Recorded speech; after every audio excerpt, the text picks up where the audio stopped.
Hello, welcome and kumusta, and thank you for joining me. This is Hal, your occupational therapist, and welcome to OT Conversations. In this episode, we are going to talk about the two types of inattention. Normally, when you are working with stroke, you would be presented with a problem called inattention. And this is quite typical of a stroke that happens on the right side of the brain.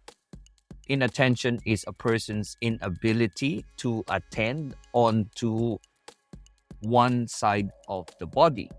Now, there are two types of inattention, and you'll learn about these symptoms as you observe them.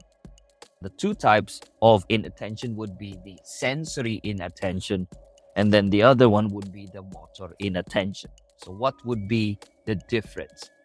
When it comes to sensory inattention, the person tends to miss items on their affected side. So if the stroke is on the right side of the brain, you would expect that the inattention would be on the left side. So in scenarios where there is sensory inattention, the person will tend to walk on things.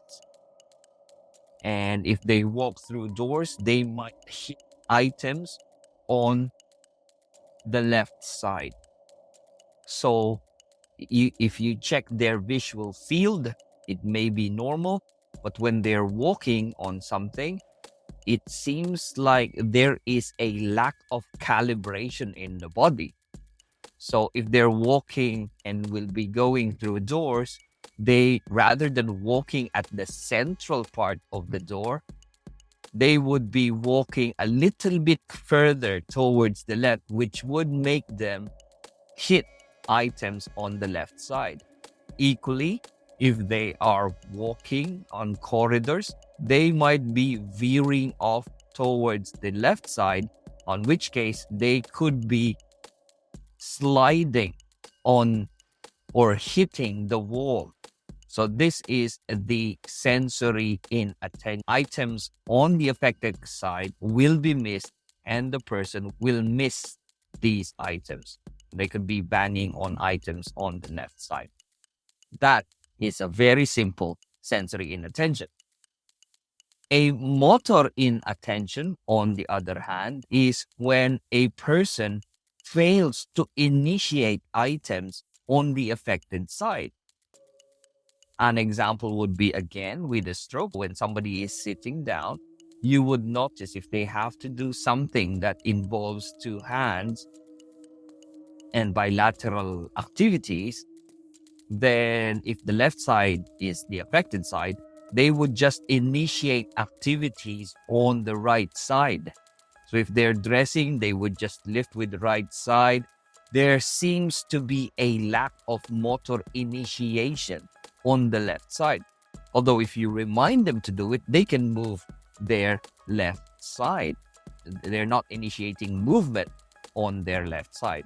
So a motor inattention could mean that a person can just be sitting down on their affected side. So you can see when they're dangling, for example, they're sitting down on the chair and then their left arm be dangling, and they may not know that it's not at the right position as well. So there is lack of initiation on this side. And yet, if you give attention, if you put their attention towards that side, then they can start to initiate those movements. So that is the motor inattention. Sensory inattention, where a person misses items on the left side, on which case it's normal movement that they'd be banging on items on that left side. The other inattention is a motor inattention, where there is normal movement if they pay attention to their left side, but the problem is that they do not spontaneously initiate movement on that side of the body. And these are the two general types of inattention. If you have these problems, it is an impairment, obviously. It is a motor perception, It's a sensory motor perception problem. There could be some visual field inattention as well. But again, sensory inattention would be more on missing items on the left side. And motor inattention would be failing to initiate movement on the one side, which could be on the left side as well. So in terms of intervention, what is missing here? So there is an issue potentially with their sensory component. Perhaps the items are not felt. So there could be a proprioception concern. The position sense, kinesioreceptors may be a problem. So these are all sensory concerns. Your treatment will have to be sensory perceptual retraining. And then if you want for them to understand the movement, then your treatment would be perceptual motor retraining. And what would be the solution here? If there is sensory issues, if there's perceptual issues, and there is motor issues, all you need to do really would be to stimulate that left side. How do you stimulate? You get the person moving that left side. And the more a person moves it, hopefully, you are hoping that there will be more stimulus that would reach the brain, and the brain would acknowledge and would have to do a rewiring, and they will acknowledge that left side. So a lot of sensory stimulation. And what sensory stimulation do you want to provide the arm? You can't be providing auditory stimulation in there. You need to really get them to feel through tactile sensation. Tactile sensation meaning an experience of rough items and smooth items, understanding the items that are touched on the left side. Again, I'm assuming that it is a left-sided impairment, which is a right-sided stroke, okay? So that's sensory stimulation, sensory facilitation. You can get them to do some stereognosis activity, meaning they will try to feel items with their left hand without them seeing, trying to identify or pick up something in a box without them seeing it. You can get them to do some gross motor activities that involves big movement of the arms. What activities are part of this?